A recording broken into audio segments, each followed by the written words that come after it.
L'éducation par enfant veut dire une discussion entre les parents et les enfants. Pour les conseiller, et pour les épauler, et pour les mieux guider sur le bon chemin. Sur le bon chemin. Merci beaucoup, troisième année. Le jury, définissez la puberté. Définissez la puberté. La puberté. Wax leen ñu lan mooy puberté. Public bi silence total. Allez, la réponse pour la deuxième année. Définissez la puberté. La puberté, définition. Dégguñu la. La puberté, définition. La puberté est la transition de l'enfant à l'adolescence, caractérisée par le développement des caractères sexuels, conduisant à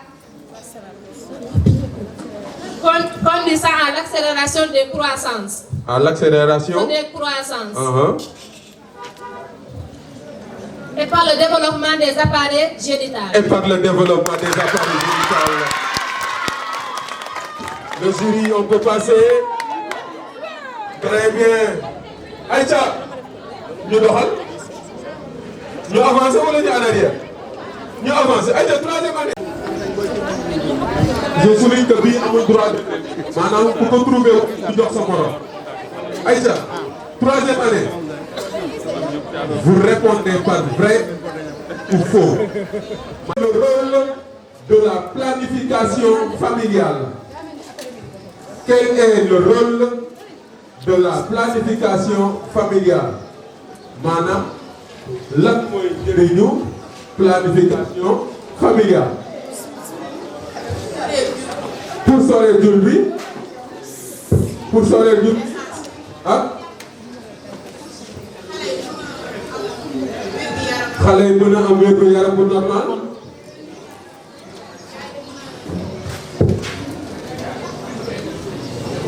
yaa ngi mën a tàccu leen ko mu ñëw tàccu leen ko mu ñëw tàccu leen ko mu ñëw nee na sore jur bi xale yi mën a am wér gu yaram bu normal yaa ngi mën a. yaay ji mën a toppatoo boppam doom ji mën a wér. Merci beaucoup pour la troisième année. Zéro. Allez, la réponse s'il vous plaît. Dans quelle partie du corps se développe le cancer du sein? Le cancer du sein se développe sur le sein. Le cancer du sein se développe au niveau du sein. Au niveau du sein. Waxal baax dégg ma de. Au niveau du sein. Mais dégg ñu baax dégg ngeen li wax. Au niveau du sein. Ah d'accord, donc au niveau du sein. Gannaaw jongante bi nga xamante ni troisième année soir wala après-midi ak deuxième année après-midi bi ñu dajee di xool kan moo jël raw gàddu kan moo jël raw gàddu kan moo gañe bëgg yéen kan moo gañe yéen a gañe wala yéen a gañe tonton jury nee na conclusion la victoire et pour la deuxième année.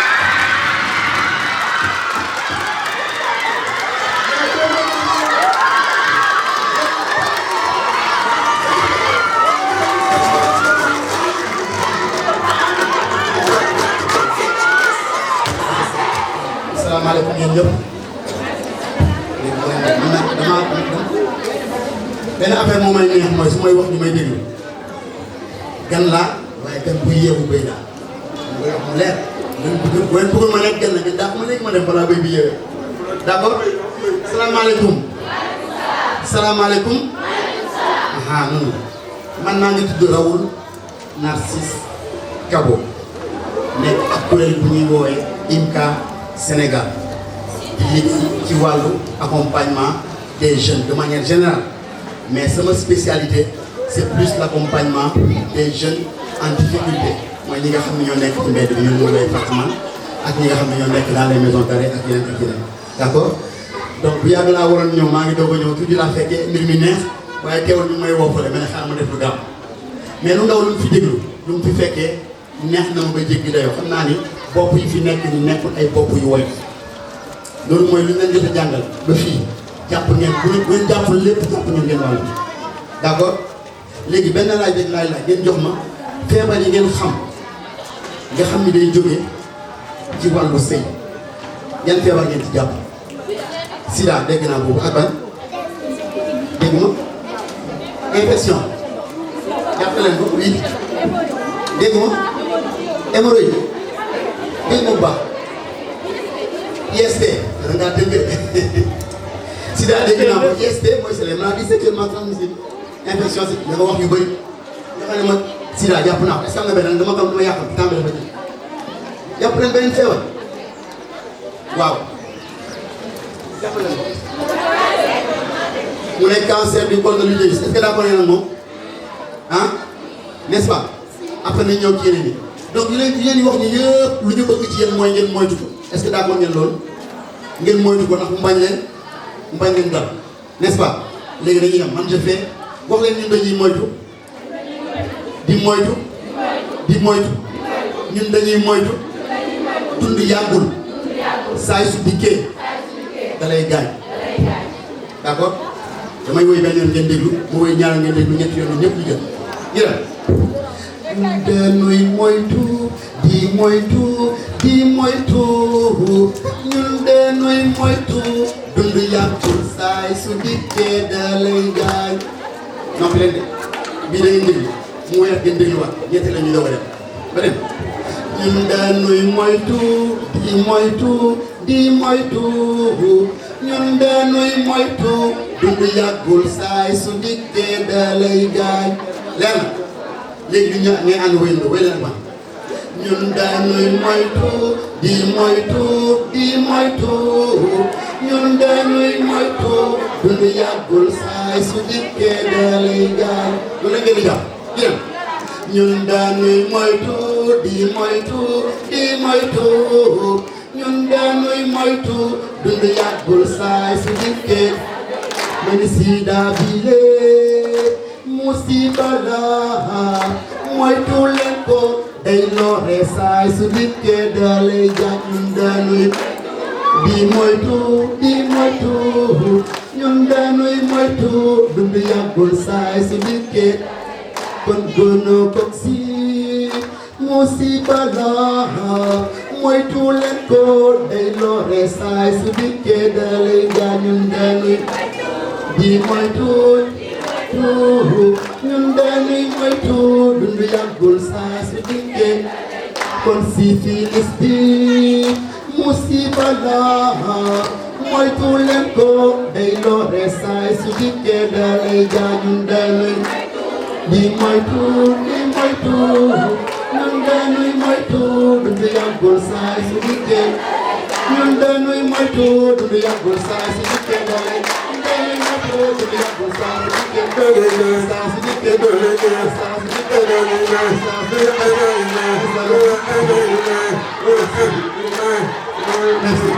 merci beaucoup donc il faut juste retenir ça moytu leen moytu ndax mën nañ dara merci en tout cas maaleykum salaam. Adja Mame Fama Seck. première année matin. dafa sol ay verre de maaleykum salaam. dégguñu li nga wax. Khadijatou Samba Dari. première année matin. ku si topp. maaleykum salaam. Maymouna Sanké. première année matin. ku si topp. dégguñu la. ba tey dégguñu la. maaleykum salaam. Mariama Diallo. première année matin. donc ñoo ñooy waa première année matin. waaw. Awa Sarr. sa sant bi naqari na kenn rek nga fi bokkal sant mooy sama waa jële. Adja Awa Sarr. deuxième année soir. waaye ñoom nag foog ngeen supporter leen parce que bëri wuñu ana ñu sax. ana waa deuxième année soir. yii ak ñoo bëri ñu Aïcha ku si topp. maaleykum salaam. Mané John. première année. xooy jàpp la. Aïcha ku si topp. asalaamaaleykum. maaleykum salaam. maa ngi tudd Fatou Niane. Fatou Niane. deuxième année soir. deuxième année soir. waaw ak ñoo bëri nag gis ngeen leen. Aïcha ku si topp. maaleykum salaam. Louise. Louise Diouf nekk deuxième année soir ku si topp waaleykum salaam dégg ñu la de année soir. dafa nekk deuxième année soir di xaar wala jaanu ko góor ki su ko gisulee nen yooyu mooy toj. nen boobu mooy toj règle. nekk règle. waaw pour leeral question bi perte blanche dafa am yu normal ak yu normalu mais nag question bi li ñuy laajte fii moom mooy lii normalu lan moo koy waral lan mooy waral jigéen parfois muy gis ay perte blanche yu normalu. dégguñu la. li wax ci blanc. waaw. la plupart mooy di sol ay slip yu am ay micro. di sol ay slip yu am micro. wala fu nga weer ko fa amul naaj mu xaw a guus. wala nga weer ko fa amul naaj bu guus. wala nga weer ko fa amul nga sol ko. ay jox infection. nee na wala nga fóot ko weer ko fa amul naaj bu guus nga sol ko mun na laa jox infection.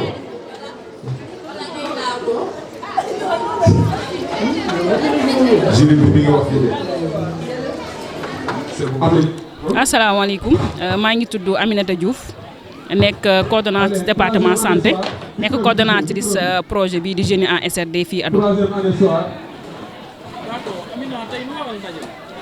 alors daje bi tey dañu am benn projet bu bees projet bi mi ngi tudd projet d'éducation à la santé de la reproduction des adolescents ñu def ko Jeunes en santé de la reproduction des filles ados ñu tàmbalee ko nag ci suñu programme bi nga xamante ne mooy programme PLAIR programme de lutte contre l'enfance en rupture nga xam ne xale yu jigéen kese lay dajale ñi nga xam ne mosuñoo jàng wala mosuñoo jàng ba seen jàng yàqu ñooñu la ñu defal projet bi nga xamante ne mooy concours lu tax ñu def concours bi parce que dañu gis ne ci biir classe PLAIR ñoom ñu ngi def sensibilisation lu jëm ci wàllu santé de la reproduction maanaam ci classe ñu ngi leen di sensibiliser lu jëm ci wàllu santé de la reproduction ñu ne naka la ñuy def wax tester ñoom seen connaissance par rapport ak santé de la reproduction bi ñuy def ñu indi nag concours bi nga xamante ne day indi jongante seen biir pour tester leur connaissance surtout maanaam li ñu jot a jàng ci classe yi ndax ñoom ñu ngi koy jëfee wala am na yoo xamante ne ñu ngi koy jàllale seen biir koñ wala seen biir copine mu nekk concours boo xamante ne jongante lay nekk seen biir jongante entre classe jongante aussi entre antenne moo waral tey daje bii tey. très bien acca xale yi respecté leen seen mag tàgg présentation doo tudd ak fooy wootee waxal ba. merci beaucoup pour leeral foofu rek projet bi amaguñu financement bind nañ ay lettres de sponsoring ay demande d'audience ci maire yi def nañ ay démarches pour am ay financement mais amaguñu mais dañ ne duñu xaar financement dañuy tàmbali ba keneen ñëw rek fekk ñu ci donc li ñu prévoir woon rek mooy bu ñu demee ba final ba nga xam ne dina am ku jël paie wala 2 wala 3 ñu am ay neexal yu ñu leen teg seen loxo surtout parce que dañuy def couture def restauration def coiffure pourquoi pas ñu jënd leen ay machine à coudre wala ay cuisinière wala ay têtes yoo xamante dañ ci mën a jàngee coiffure bu loolu mooy suñu bébét ñu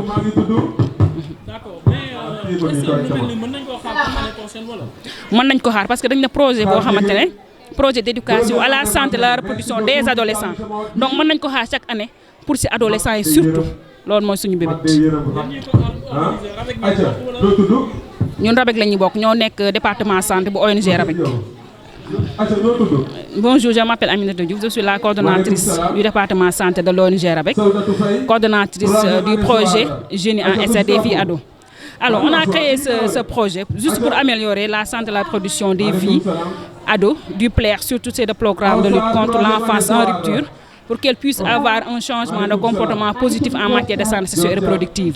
Pourquoi on a créé ce projet? C'est juste pour tester leurs connaissances. Parce que dans le PLAIR, on fait de la sensibilisation dans les classes, surtout en matière de santé de la reproduction. Comment elles peuvent éviter une grossesse précoce? Comment elles peuvent éviter une mutilation génitale? Alors on s'est dit pourquoi ne pas créer un concours pour tester leurs connaissances, voir quel changement on peut avoir par rapport à ce santé de la reproduction. Et ce concours, c'est juste faire des matchs interclasses, faire des matchs entre antennes pour voir qui est la meilleure équipe, surtout avec des cadeaux bien entendu.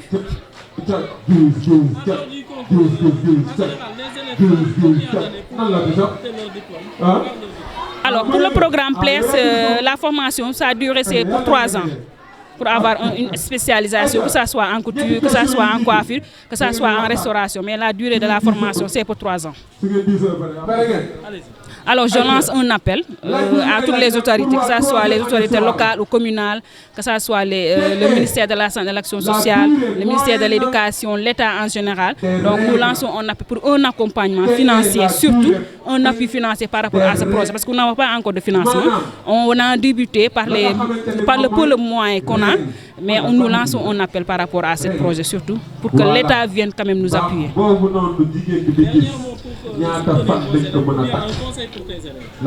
Alors, la conseil, c'est juste avoir la confiance en soi. L'estime de soi, la connaissance en soi. Si on a confiance en soi, on peut faire face à certains problèmes, certains soucis. On peut même, par exemple, avoir du boulot soi-même, se créer un boulot, peut-être même faire la réinsertion soi-même dans son quartier, en commençant dans son quartier ou dans sa commune. Donc, il faut surtout avoir la confiance en soi. La durée moyenne des règles est de